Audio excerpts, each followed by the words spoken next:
Right. My grandfather died last year. My grandfather have died last year. So ఇందులో ఏ sentence అనేది correct? Right. My grandfather died last year, my grandfather have died last year. అంటే రెండు సెంటెన్సెస్ని మనం వాడొచ్చా, వాడరాదా? First one. Coming to second one, last year I walked back home every evening. ఏమంటున్నాం మనం? Last year I walked back home every evening, అంటే ప్రతిరోజు నేను నడిచి వెళ్ళేవాడిని. రైట్, అదొకటి. సెకండ్ సెంటెన్స్ ఏంటి? Last year I use to walk back home every evening. ఇక్కడ మళ్ళీ ఏం చెప్తున్నాం? Same. Last year I use to walk, నేను వాక్ చేసేవాడిని. ఎక్కడికి? బ్యాక్ హోమ్ ఎవ్రీ ఈవినింగ్, ప్రతిరోజు సాయంత్రం ఇంటికి నడుచుకుంటూ వెళ్ళేవాడిని. ఈ విధంగా రెండు సెంటెన్సెస్ ఇవ్వడం జరిగింది, అంటే రెండు డిఫరెంట్ మెథడ్స్లో. ఇందులో ఏది కరెక్ట్? ఫస్ట్ వన్ కరెక్టా, సెకండ్ వన్ కరెక్టా? రైట్, ఇక్కడ ఫస్ట్ వన్ కరెక్టా, second one, which one is correct? So ఇది మనకు తెలియాలంటే ఏం చేయాలి అంటే మనం టెన్సెస్ నేర్చుకోవాలి. టెన్సెస్లో according to the structures and their rules we have to learn first. So మనం ఇప్పుడు టెన్సెస్లోని రూల్స్కి వెళ్దాం. Right. Hello everyone, welcome back to English with Jelly sir. So now we're going to discuss tenses. ఇంతకుముందు వీడియోలో మనం చూసినట్టయితే రైట్, ఆక్సిలరీ వర్బ్స్ ఏ విధంగా టెన్సెస్లో వర్క్ చేస్తాయి, అదేవిధంగా ఆక్సిలరీ వర్బ్స్ మెయిన్ వర్బ్స్గా వచ్చినప్పుడు ఎలా వర్క్ చేస్తుంది అనేది మనం ప్రీవియస్ వీడియోలో డిస్కస్ చేసాము. సో ఈరోజు మనం టెన్సెస్ స్టార్ట్ చేయబోతున్నాం. సో దానికంటే ముందు వర్బ్ ఫామ్ గురించి మనం కొద్దిగా డిస్కస్ చేద్దాం. సో వర్బ్ ఫామ్స్ అంటే ఏంటి? Right. So how it works అనేది మనకి తెలియాలి. సో వర్బ్ ఫామ్స్ అంటే మనకి తెలుసు 5 టైప్స్ ఉంటాయి. ఎగ్జాంపుల్ V1 తీసుకున్నట్టయితే ఏదైనా ఒక వర్డ్ తీసుకుందాం. గో. గో అంటే ఏంటి? వెళ్ళడం. సో గో అనేది వెళ్ళడం అయితే V2 ఏమవుతుంది? దీనికి సెకండ్ ఫామ్ వెంట్ అవుతుంది, అంటే వెళ్ళాడు. రైట్. V3 తీసుకున్నట్టయితే ఏమంటాం? గాన్ అంటాం, అంటే ఇది కూడా వెళ్ళాడు అవుతుంది. సో V4 అంటే దీన్ని ఏమంటాం మనం? గోయింగ్ అంటాం, అంటే కంటిన్యూస్ యాక్షన్, జరుగుతున్న పనిని కోసం మనం V4 అనేది వాడుతాం. సో లాస్ట్ వన్ V5 అనేది దేనికి యూజ్ చేస్తాం అంటే ఎస్ కానీ ఈఎస్ కానీ లేదా ఐఎస్, రైట్, ఇలాంటి వాటికి యాడ్ చేయడానికి మనం V5 అనేది యాడ్ చేస్తాం. సో కమింగ్ టు V1 అనేది ఏంటి? V1 is nothing but original form అనొచ్చు లేదా బేస్ ఫామ్ అనొచ్చు. అంటే V1 అనేది ఏంటి? ఒరిజినల్ ఫామ్ కానీ బేస్ ఫామ్ కానీ అవుతుంది. ఇది మెయిన్లీ మనం ఎందులో యూజ్ చేస్తాము అంటే సింపుల్ ప్రెజెంట్లో యూజ్ చేస్తాం ఎక్కువగా. అలా కాకుండా మనం గుర్తుంచుకోవాల్సింది ఇంకొకటి ఏంటి? డిడ్ వచ్చినప్పుడు V1 మాత్రం వస్తుంది. డిడ్తో V1 యూజ్ చేస్తాం.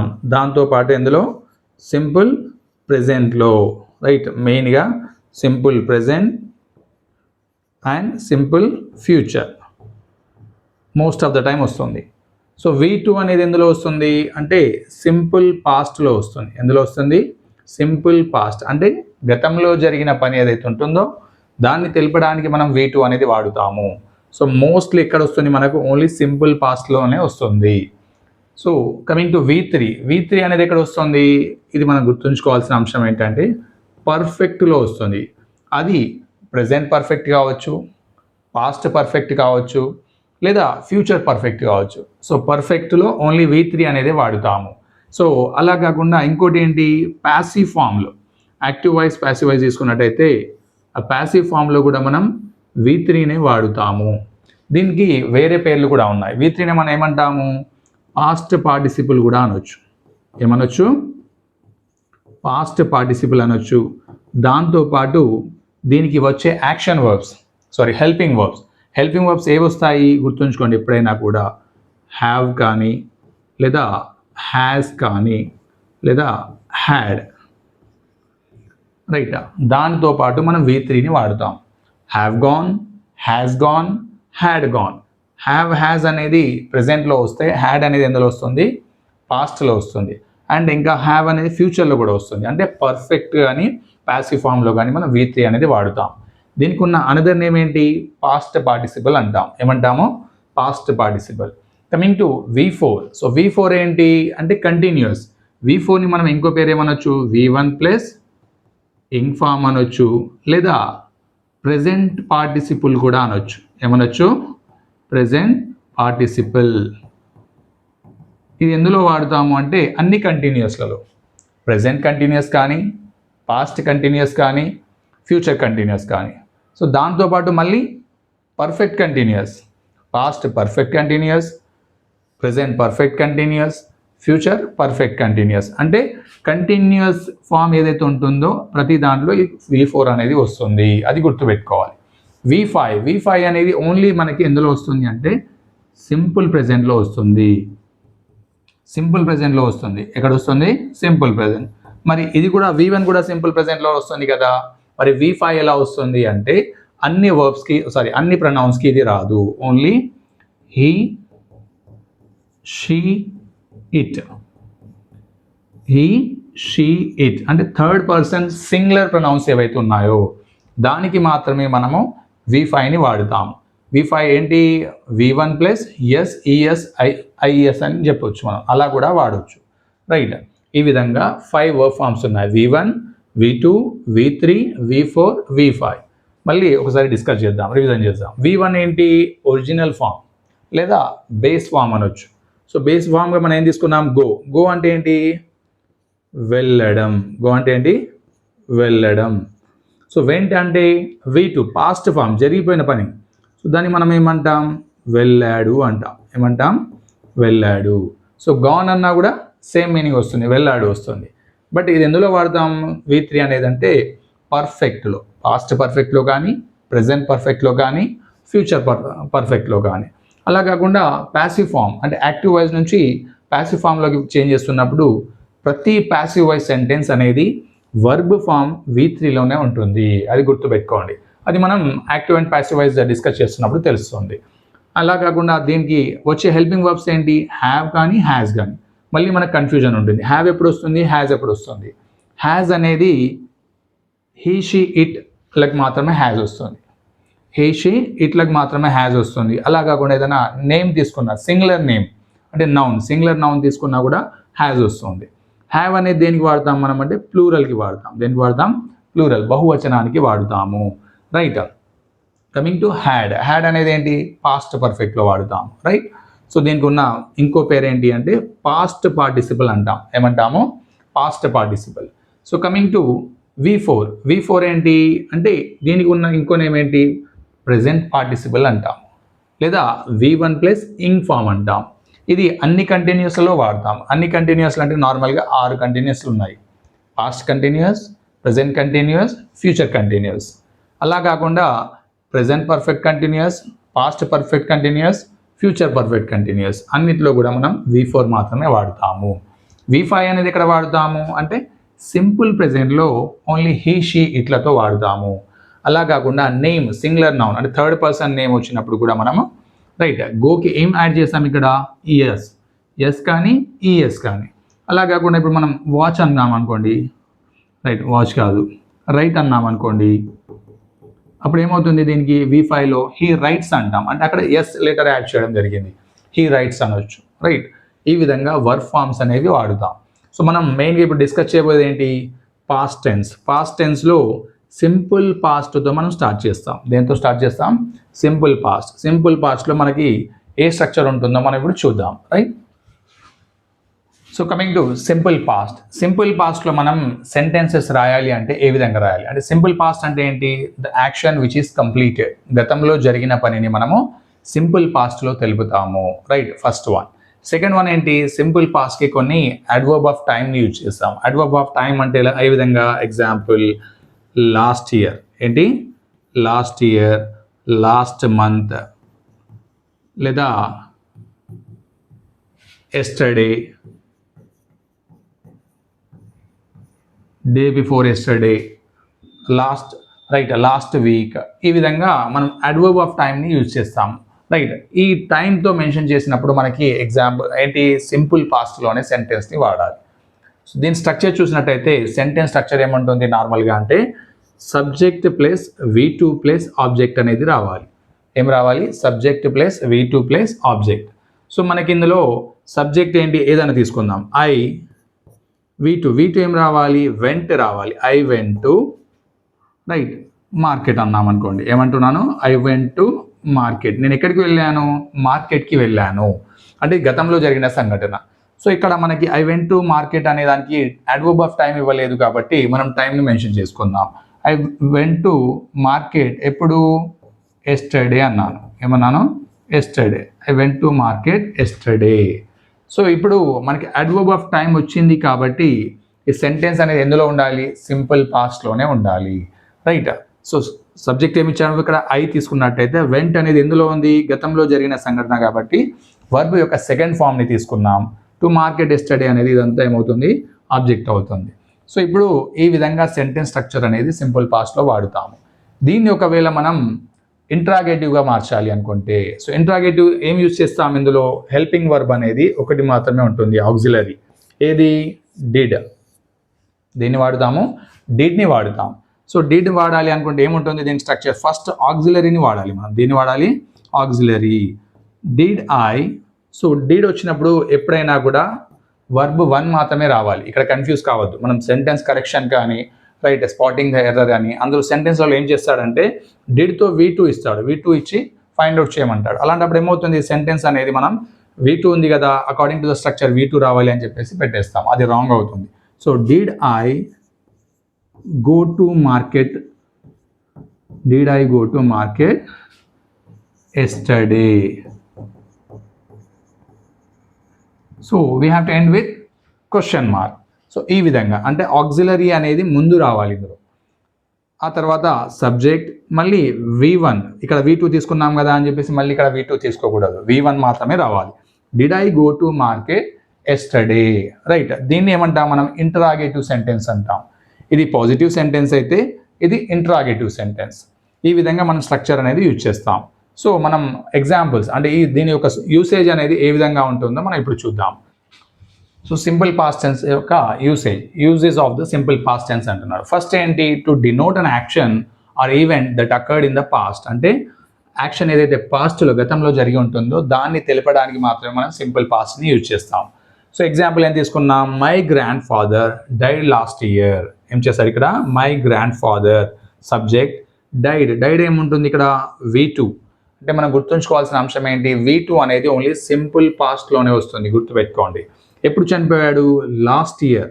So died last year. Last year అనేది ఏమవుతుంది? Adverb of time. ఇప్పుడే డిస్కస్ చేసాం, పాస్ట్ టెన్స్లో కంపల్సరీ అడ్వర్బ్ ఆఫ్ టైం అనేది ఉంటుంది. లాస్ట్ ఇయర్ చనిపోయాడు, ఇక్కడ అడ్వర్బ్ ఆఫ్ టైం యూజ్ చేశారు కాబట్టి కంపల్సరీ ఇక్కడ V2 మాత్రమే రావాలి. ఒకవేళ దీన్ని మనం ఇంటరాగేటివ్ చేయాలనుకోండి, అప్పుడు ఏం చేయాలి? ఆక్సిలరీని వాడాలి.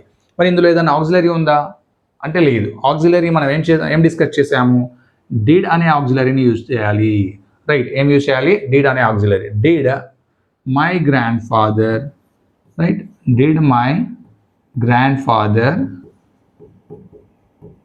ఇక్కడ డైడ్ వచ్చింది. సో డైడ్ వచ్చినప్పుడు మళ్ళీ మనం ఏం చేయాలి? ఇక్కడ V2 వాడొచ్చా అంటే వాడరాదు. ఏం వాడాలి? V1 వాడాలి.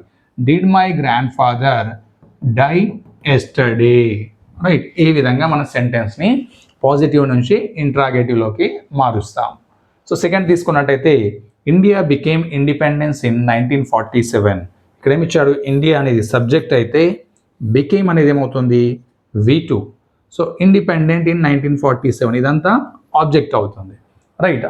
సో మనం ఇది గతంలో జరిగిన సంఘటన, ఇది లాస్ట్ ఇయర్ జరిగింది అయితే ఇది 1947లో జరిగింది. సో అందువల్ల మనం సింపుల్ పాస్ట్లోనే తెలుపుతాం. ఒకవేళ దీన్ని మళ్ళీ మనం రైట్ ఇంట్రాగేటివ్ చేయాలంటే ఏం చేయాలి? డిడ్ని వాడాలి. Did India. ఇక్కడ బికమ్ కావాలి. ఏం కావాలి? డిడ్ ఇండియా బికమ్ అనాలి.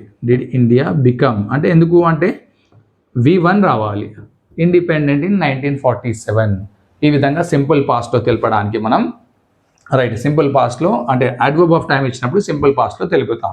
So second one, to denote a habitual action in the past. ఇది దేనికి వాడతాం? సింపుల్ పాస్ట్ అనేది హ్యాబిచువల్ యాక్షన్ ఎప్పుడు అంటే మనం గతంలో ఉన్న అలవాట్లను తెలపడానికి కూడా రైట్ సింపుల్ పాస్ట్ని వాడతాం. గతంలో ఏ అలవాటు ఉండేది? Last year I walked back home every evening. So last year ఇక్కడ టైం వచ్చింది చూడండి. ఏం చెప్తున్నాడు ఇక్కడ? I subject, walked V2. Last year ఏం చేసేవాడిని? నేను ఇంటికి నడుచుకుంటూ వెళ్ళేవాడిని. ఎప్పుడు? ఎవ్రీ ఈవినింగ్, ప్రతి సాయంత్రము. అంటే ఇక్కడ గతంలో కంటిన్యూస్గా జరిగిన యాక్షన్ ఏదైతే ఉందో హ్యాబిచువల్ యాక్షన్ ఉందో దాన్ని తెలపడానికి కూడా మనము సింపుల్ పాస్ట్ని వాడుతాము. సెకండ్ వన్ తీసుకున్నట్టయితే when I was in Bombay I went to the beach every weekend. So ఇక్కడ మనకి రెండు సెంటెన్స్లు ఇచ్చాడు, రైట్? So connecting with the conjunction. When ఎప్పుడు, నేను ఎప్పుడైతే బాంబేలో ఉన్నానో, I was in Bombay. So I went right to the beach ఎవ్రీ వీకెండ్కి నేను బీచ్కి వెళ్ళేవాడిని. సో ఇది కూడా మనకి ఒక హ్యాబిచువల్ యాక్షన్, అంటే ప్రతిరోజు జరిగే క్రియ, ఎప్పుడు బాంబేలో ఉన్నప్పుడు. సో అందువల్ల సింపుల్ పాస్ట్లో మనం తెలపడానికి. So coming to third rule ఏమిచ్చాడు, to denote an action going on in the past. అంటే పాస్ట్లో మన యాక్షన్ ఏదైతే జరుగుతున్నదో దాన్ని తెలపడానికి కూడా మనము సింపుల్ పాస్ట్ని యూజ్ చేస్తాం. ఇంతకుముందు వెన్ యూజ్ చేస్తాం, ఇప్పుడు ఏంటి ఇక్కడ వైల్ షీ డాన్స్ అని ఇచ్చాడు, వైల్ వి శాంగ్. సో ఈ విధంగా మనకి అంటే ఇన్కంప్లీట్ అన్నట్టు. వైల్ షీ డాన్స్ అంటే ఇక్కడ ఇంకొక మనకేంటి ఫ్రేజ్ అనేది క్లాజ్ అనేది రావాలి. So a clause, these examples are incomplete sentences by themselves, they normally need another clause. Example, while she dance we watched her. Right, ఇక్కడ ఏమి ఇచ్చాడు, వైల్ షీ డాన్స్. ఇంకొక సెంటెన్స్ ఏమి ఇచ్చాడు, వి వాచ్డ్ హర్, అంటే ఆమె డ్యాన్స్ చేసినప్పుడు నేను చూశాను. అంటే ఇవి రెండు కూడా సింపుల్ పాస్ట్, గుర్తుపెట్టుకోండి. While she danced we watch simple past. అంటే రెండు సింపుల్ పాస్ట్లు, అంటే గతంలో జరిగిన పనులు ఏవైతే ఉన్నాయో దాన్ని తెలపడానికి కూడా మనము రైట్ సింపుల్ పాస్ట్ని వాడుతాము, రెండు యాక్షన్స్ని. And coming to next fourth rule, in the since clause showing a past action, since క్లాస్తో కూడా వాడుతాము. I have not played chess since I left college. నేను చెస్ అనేది ఆడలేదు ఎప్పటి నుంచి, since I left college. Right, ఇది సింపుల్ పాస్ట్. నేను కాలేజ్ వదిలినప్పటి నుంచి చెస్ అనేది ఆడలేదు. అంటే సిన్స్ క్లాస్ వచ్చినప్పుడు కూడా మనం సింపుల్ పాస్ట్ని వాడుతాము. So 1 year has passed since we first met. మనం కలిసి ఎన్ని రోజులైంది, రైట్ 1 year గడిచిపోయింది మనం కలిసినప్పటి నుంచి. అంటే మనం కలిసి 1 year అయిపోయింది అని తెలపడానికి సెంటెన్స్ని వాడుతున్నాం ఇక్కడ సిన్స్. సో ఈ విధంగా సింపుల్ పాస్ట్లో మనం తెలుపుదాం. ఫస్ట్ రూల్ ఏంటి, గతంలో జరిగిన పనులు కానీ, సెకండ్ గతంలో మనకున్న అలవాట్లను తెలపడానికి కానీ, రైట్. థర్డ్ వన్ ఏంటి, the action which is going on in the past. అంటే గోయింగ్ ఆన్ అంటే జరుగుతున్నప్పుడు, రెండు పనులు ఒకేసారి జరిగినప్పుడు తెలపడానికి కూడా మనం సింపుల్ పాస్ట్ అనేది వాడుతాము. ఫోర్త్ వన్ ఏంటి, సిన్స్ క్లాస్తో కూడా మనం సింపుల్ పాస్ట్ టెన్స్ని వాడుతాము, right. So coming to beginning sentences, మొదట మనం డిస్కస్ చేసిన సెంటెన్సెస్ చూద్దాం. My grandfather died last year, my grandfather have died last year. So ఇక్కడ మనకి రెండు సెంటెన్సెస్ ఇచ్చారు, ఇందులో ఏది కరెక్టో మనం చూద్దాం, right. My grandfather subject, V2 right died last year. Last year అనే టైం అనేది మెన్షన్ చేశాడు కాబట్టి సో సెంటెన్స్ అనేది సింపుల్ పాస్ట్లోనే తెలిపాలి, రైట్. సెకండ్ సెంటెన్స్లో ఏం చేశాడు, మై గ్రాండ్ ఫాదర్ హ్యావ్ అన్నాడు. హ్యావ్ అనేది వాడరాదు. ఎప్పుడు వాడరాదు, టైంని అడ్వర్బ్ ఆఫ్ టైంని మెన్షన్ చేసినప్పుడు హ్యావ్ కానీ హ్యాజ్ అనేది కానీ వాడకూడదు. ఒకవేళ స్పాటింగ్ ఎర్రర్ కానీ, రైట్ కరెక్షన్ ఆఫ్ సెంటెన్స్ కానీ, అందులో ఈ విధంగా అడ్వర్బ్ ఆఫ్ టైంని మెన్షన్ చేసి హ్యావ్ కానీ హ్యాజ్ కానీ ఇస్తే ఆ సెంటెన్స్ని రాంగ్ ఆప్షన్గా ఇవ్వాలి, right. The first one is the correct one. ఎందుకు, once time is mentioned automatically that sentence comes under simple past, అంతే, right. So coming to second one, last year I walked back home every evening. So last year ఏం చేసేవాడిని, ప్రతిరోజు సాయంత్రం ఇంటికి నడుచుకుంటూ వెళ్ళేవాడిని. ఇక్కడ subject plus V2, right, habitual action తెలుపుతుంది. సో నేను ఇంతకుముందు ఆల్రెడీ డిస్కస్ చేశాను. ఇంకొకటి ఏమి ఇచ్చాడు, last year I used to walk back home every evening. ఇక్కడ యూజ్డ్ టు అనేది మనం ఇంతకుముందు డిస్కస్ చేయలేదు.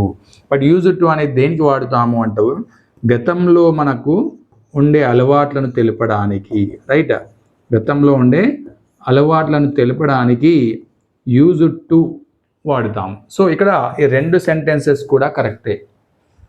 బట్ యూజ్డ్ టు వచ్చినప్పుడు ఏం రావాలి, V1 రావాలి, గుర్తుపెట్టుకోండి. ఇక్కడ ఐ వాక్డ్ బ్యాక్ హోమ్ ఎవ్రీ ఈవినింగ్ అన్నాం. బట్ ఇక్కడ యూజ్డ్ టు వచ్చినాక ఏమైంది, ఇక్కడ V1ని వాడాం. సో ఇక్కడ ఐ యూజ్డ్ టు వాక్డ్ అంటే మాత్రం సెంటెన్స్ అనేది రాంగ్ అవుతుంది. ఐ యూజ్డ్ టు వాక్ అంటే కరెక్ట్ అవుతుంది.